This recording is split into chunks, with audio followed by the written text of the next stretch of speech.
We are now halfway through the summer movie season with May and June done and July and August left. July does not have a lot of massive blockbusters like the previous month had, but a good selection of movies. So let's talk about my predictions for July. First up is the First Purge. While the movie is technically the fourth Purge movie, this one is a prequel, going over the events of the first Purge. Now, I was looking at the numbers for the franchise, and what surprised me is that over time, the movies made more money each time, both domestically and worldwide. The first Purge movie came in at $64 million domestic and $89 million worldwide, compared to the third, which earned $79 million domestic and $118 million worldwide.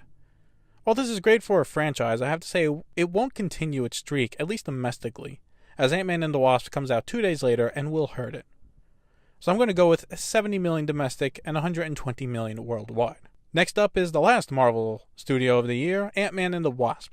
The first Ant-Man did alright at the box office, but overall it was on the lower end of the franchise. I expect that to change due to fans' demands for more after Avengers Infinity War, and this will help that in a way. Also, I think people will be looking forward to a more lighthearted Marvel movie after Infinity War, and they have been playing up that part in the marketing.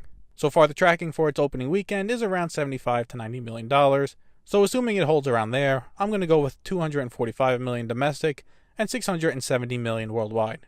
While not as big as the last few Marvel movies, it would be a good increase over the first Ant-Man. The Rock is back again for the third time in less than a year with Skyscraper.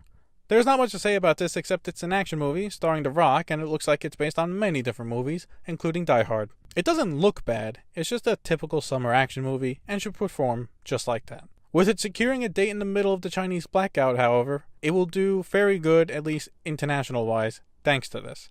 My prediction for a Skyscraper will be $95 million domestic and $380 million worldwide. The last big animated movie for the summer also comes out the same weekend as Skyscraper, Hotel Transylvania 3. Again, like The Purge, this is also a rare franchise that has had more success as the franchise went on, and I expect this to do the same. By the time this comes out in the middle of July, The Incredibles 2 will be slowing down a bit, making room for another animated movie for kids to watch.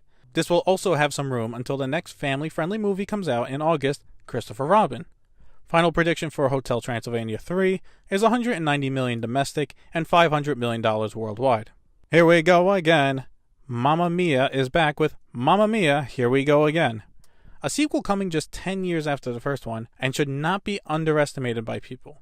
Once again, this is a summer movie season where there has not been a lot of movies geared toward women, and that this will be one that a lot of them head to watch. Now, the issue for predicting this movie is that 10 years is a long time, and it was able to gross $609 million worldwide at the time. So the question is there enough hype for the sequel to reach around the same amount, or is the studio looking at this the wrong way and it'll flop? I think it'll do almost just as good around there, but not much better. So I will go with $155 million domestic and $600 million worldwide. An increase domestically from the first one, but about the same worldwide. For the next one, I'm just going to keep it short as there's not much to say about it. The Equalizer 2. While there's not a lot of hype for this movie, it is a first for Denzel Washington, as this is the first ever sequel to a movie he has made. The first Equalizer came out 4 years ago in 2014 and made $101 million domestic and $192 million worldwide. Now I looked at his history, and for some reason his movies do not end up doing big internationally, as most of his movies end up between $160 to $200 million worldwide. That is why for The Equalizer 2, I'm going to go with $75 million domestic and $180 million worldwide. The reasoning for this is that the following week, another high-octane action movie called Mission Impossible will be coming out, and I believe that will impact it both domestically and internationally.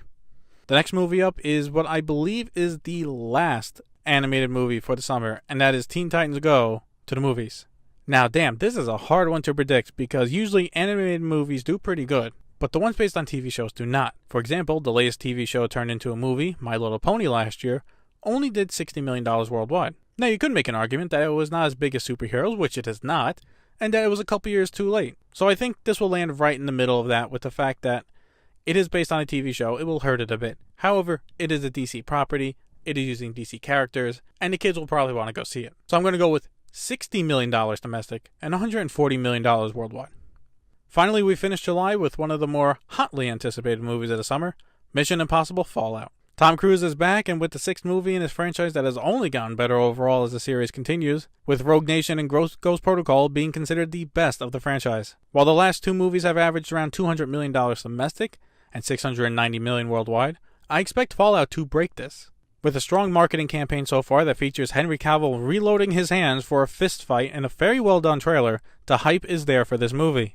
Assuming this has good reviews like the last two, expect this to break out. My final prediction for Fallout is $220 million domestic and $720 million worldwide. That is all for my predictions for July. Thank you for watching. We have one more to go with August, which will include mostly smaller budget movies, including Mile 22, Crazy Rich Asians, and White Boy Rick.